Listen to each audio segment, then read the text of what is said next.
Lecture de ma lettre aux élus concernant mon grief à la ville de Montréal. 18 juin 2023.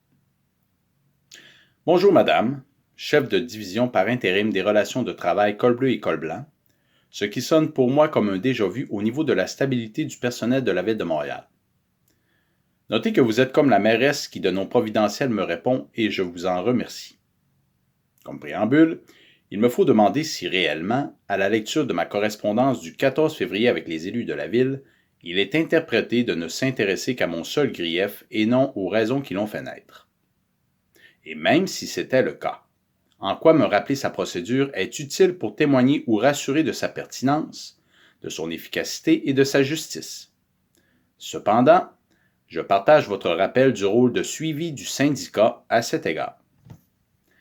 Mais ne vous en faites pas, tel que prévu, votre réponse n'est que le reflet caractéristique de ce modèle administratif construit psychologiquement pour maintenir sa raison d'être en donnant l'impression de vouloir résoudre les problèmes afin de noyer le poisson.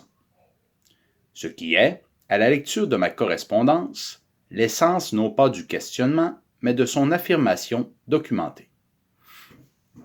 Ah, mais au fait, pourquoi vous a-t-on délégué cette réponse? Est-ce parce que nos administrateurs publics sont trop occupés à jouer leur pièce de théâtre des problèmes et catastrophes à n'en plus finir, au service des banquiers, plutôt que de travailler à protéger nos enfants contre l'esclavage à ces derniers? Peut-être que de se voter une augmentation salariale de 30 000 pourrait les faire changer d'avis. Qu'en pensez-vous? D'ailleurs, entre vous et moi, suivant l'historique bien médiatisé de corruption à l'arrondissement Côte-des-Neiges Notre-Dame-de-Grâce et dont la réputation à l'interne est très bien connue, ne questionnez-vous pas le fait que ce ne soit non pas un élu bien rémunéré qui ait pris l'initiative de déposer un rapport de 245 pages pour expliquer l'inefficacité, l'incompétence, l'intimidation, la désinformation et l'instabilité dans la gestion de la dotation, des opérations et des relations de travail causées par un copinage bien précis de technocrates? Non. Comme à l'habitude, c'est un élément du peuple qui, remettant en cause le parasitage de l'organisme, n'a d'autre choix que de se battre par lui-même avec le peu de moyens dont lui dispose pour en rétablir l'équilibre en le démontrant, c'est-à-dire en montrant les démons qui le tourmentent et le pourrissent pour y faire le ménage. Pas le choix dans son cas, car l'entretien ménager fait partie de ses prérogatives sociales dans l'entreprise. Un peu à la manière de ce journalisme citoyen anonyme et indépendant, ces soldats numériques de l'Internet qui questionnent en profondeur le sens de l'actualité, pour ne pas dire de la réalité. Ça fait du bien, vous ne trouvez pas? Ça déconstipe l'esprit et le libère de l'arrogance. L'Internet, ça fonctionne par câble sous-marin.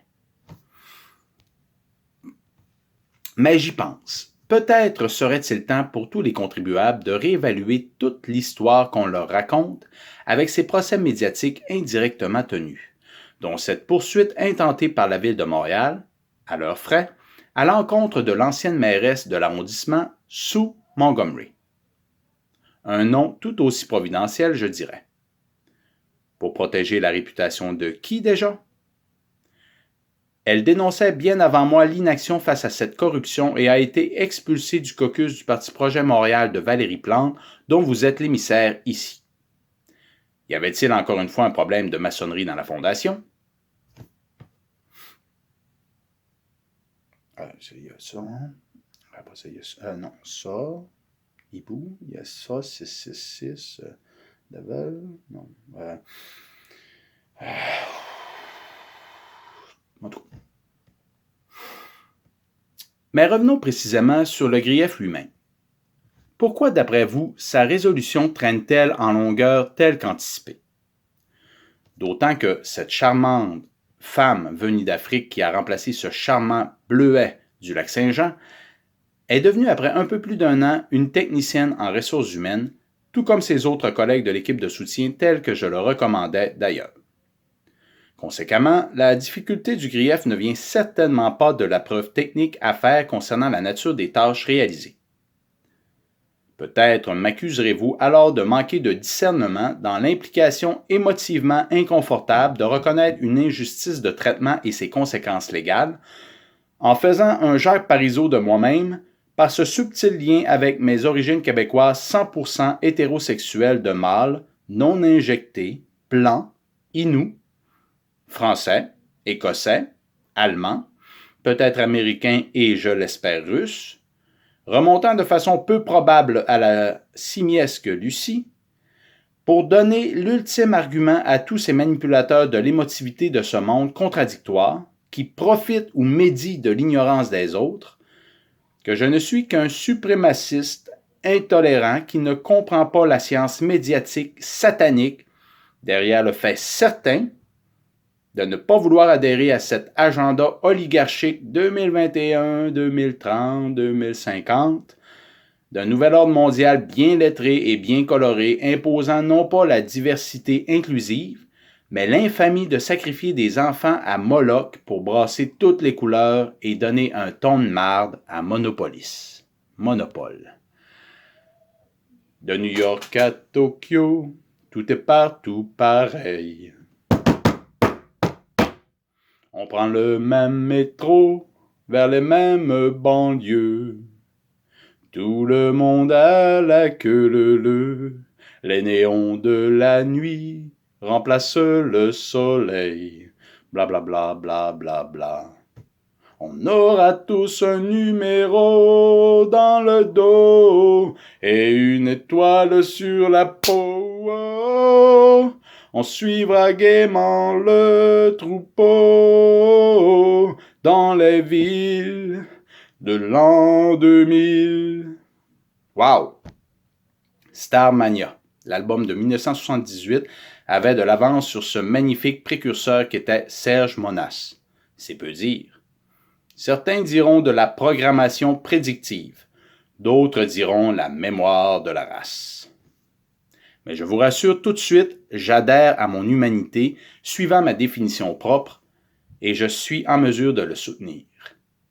Savez-vous ce que cette charmante Québécoise d'adoption m'a dit lors de ma dernière journée de travail passée avec elle au bureau?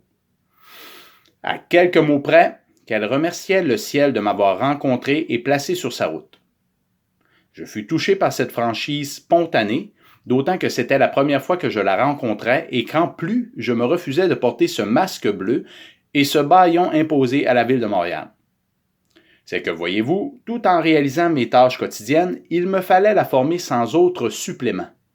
Car du travail d'agent de bureau, m'a-t-on dit, ça ne mérite pas une telle prime de formation. Ce qui résume bien cette mentalité dont je vous parle ici et cette incompréhension des opérations. Dites-moi, est-ce que le décès d'un proche a la même valeur de traitement suivant la vingtaine d'accréditations à la Ville de Montréal? Non. Est-ce qu'une ville fonctionnera si l'on retire tous les opérateurs? Non. Et si l'on retire toute la haute direction? Oui. On a donc une inversion dans la compréhension des priorités, un monde inversé dans ses valeurs. C'est comme lorsque l'on impose par la censure une hypothèse de recherche comme conclusion certaine avant même d'avoir réalisé l'expérience, pour affirmer que ça c'est la science et non une autre forme de nazisme telle qu'observée dans le laboratoire ukrainien. Savez-vous quel est le but de mon administration comme père, de mon modèle d'administration comme père? C'est de rapidement mettre en place les opérations qui un jour permettront à mes enfants de s'auto-gouverner et d'être libres de mon autorité. Pas d'inventer des milliers de postes différents et inutiles pour les maintenir esclaves à jamais de cette dernière et d'en justifier le maintien. Vous voyez la différence d'intention dans le modèle de gestion? Mais à vous de choisir le vôtre et ses conséquences.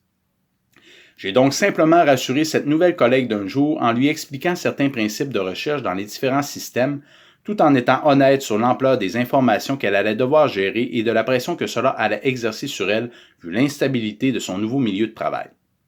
Cependant, je lui ai dit qu'elle était capable d'y arriver comme nous tous, mais qu'il fallait surtout qu'elle se protège psychologiquement. Elle ne devait pas se laisser intimider par les demandes, les erreurs et les reproches qui pouvaient s'attaquer à son estime d'elle-même, surtout si ses efforts sont honnêtes et réels. Lorsqu'on vient d'un autre milieu, Vouloir plaire et s'intégrer est naturel, mais cela peut être utilisé contre soi par une autorité qui abuse, particulièrement s'il y a de l'insécurité derrière. Pour mieux saisir la pertinence de mes paroles prodiguées, allez lire cette lettre de référence écrite à cet autre collègue mis à pied durant mon service, lettre que j'ai ajoutée à celle de ma démission.